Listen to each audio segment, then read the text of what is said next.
नमस्कार। आज हम बात करने जा रहे हैं महाभारत के एक ऐसे पात्र की जिसके जन्म की कथा भी अत्यंत विचित्र है। हम बात कर रहे हैं वासुदेव की बहन एवं राजा दमघोष के पुत्र शिशुपाल की। शिशुपाल के जन्म के समय उसके 4 हाथ एवं 3 आंखें थी। जब शिशुपाल का जन्म हुआ तो उसकी इस अन्यत्र भुजाओं और आंखों को देखकर गांव वाले सहम गए। उन्हें लगा कि इनकी यहां तो राक्षस पैदा हुआ है। तुरंत बात चली कि इस पुत्र को तुरंत त्याग दिया जाए। राजा दमघोष एकदम सदमे में चले गए और श्री कृष्ण की बुआ की आंखों से आंसू टपकने लगे। परंतु क्या करें, इस राक्षसी प्रवृत्ति के पुत्र को भी तो अपने पास रखा नहीं जा सकता है। तभी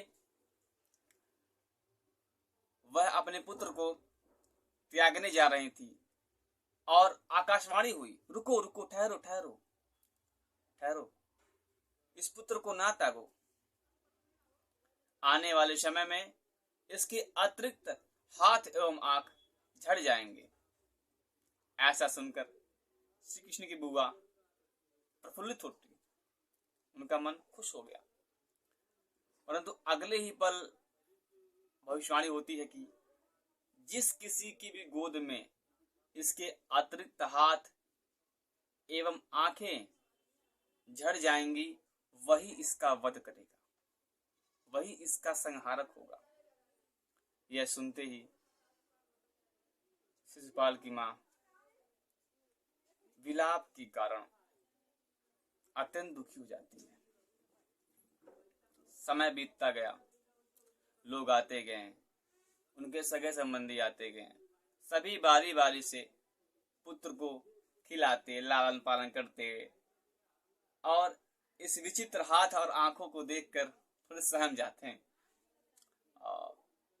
एक दिन भगवान श्री कृष्ण और उनके भाई श्री बलराम अपनी बुआ के यहाँ घूमने आते हैं तो देखते क्या है कि पालने में शिशुपाल झूल रहा है।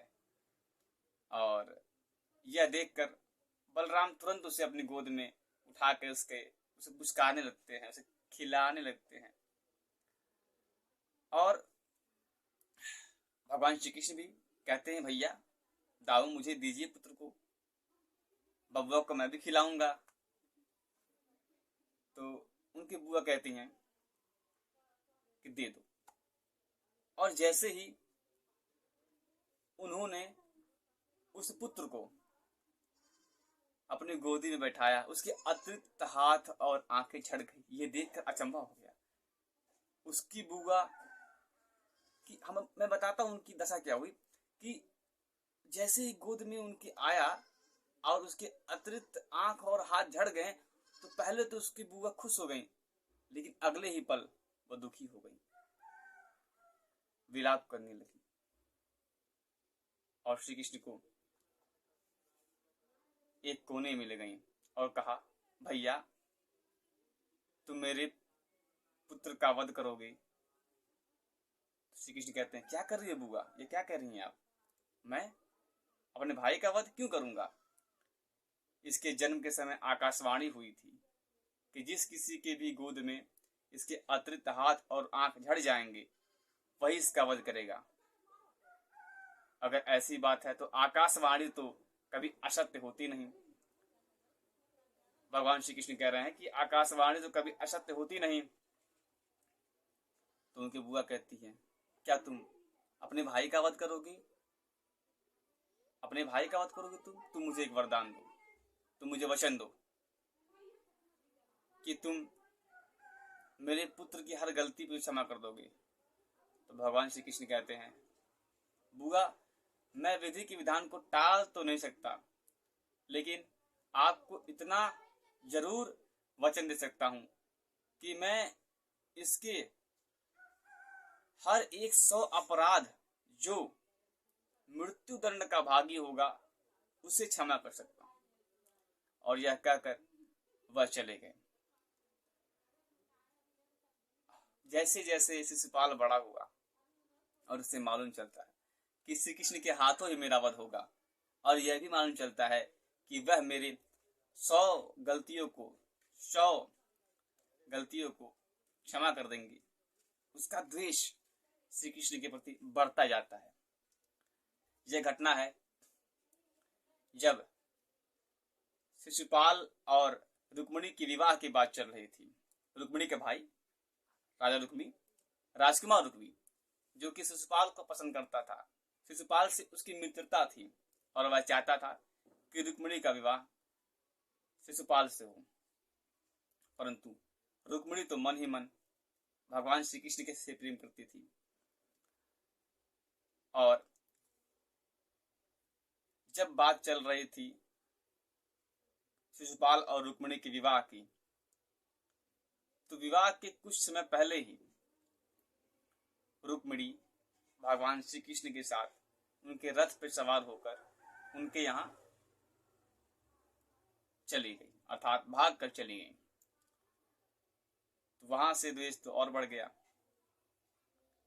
फिर आगे जब राजा युधिष्ठिर का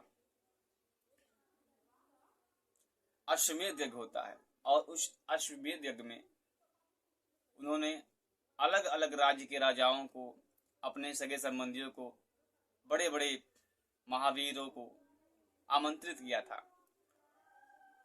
उसमें दुर्योधन भी था और लोग भी थे, भगवान श्री कृष्ण भी थे। और जब उसके अश्वमेध यज्ञ में इस बात पर चर्चा हुई कि यहां पर सबसे ऊंचा पद किसका हो, तो भीष्म पितामह ने कहा कि यहां पर एक ही है जो हम सब में सर्वश्रेष्ठ है। वहां पर भगवान श्री कृष्ण का नाम लिया गया।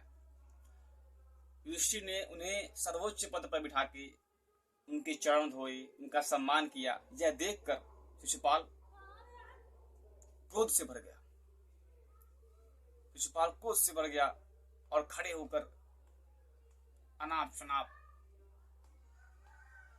कटु वचन, गालियां, जो भी जितनी भी गालियां वो दे सकता था वो उन्हें दे रहा था। परंतु ये समय का चक्र है।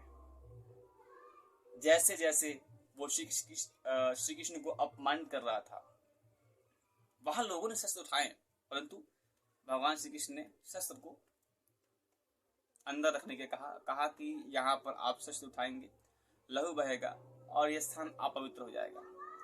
लेकिन शिशुपाल के सिर पर तो काल चढ़ा था। वह अपमान पे अपमान, भगवान श्री कृष्ण का अपमान पे अपमान किया जा रहा था, लेकिन वह अपने उन गलतियों को गिन नहीं रहा था, वो गिनना भूल गया था। और जैसे जैसे जैसे उसकी 98, 99, 100 अपराध हुए, तो 100 अपराध होते ही भगवान श्री कृष्ण ने उसे चेता दिया, शिशुपाल तुम्हारे 100 अपराध पूर्ण हो चुके हैं। अगर इसके बाद तुमने कोई अपशब्द कहें तो तुम मृत्यु के भागी होगे। परंतु शिशुपाल तो एकदम अहम में चूड़, और जैसे ही उसने 101वां अपमान किया, भगवान श्री कृष्ण ने तुरंत अपना सुदर्शन चक्र निकालकर उसका वध कर दिया। और ये कहा जाता है कि जिसकी मृत्यु भगवान के हाथ हो वो जीवन मरण के चक्र से मुक्त हो जाता है। तो ये थी शिशुपाल की कहानी, अत्यंत रोचक और मधुरमय। धन्यवाद।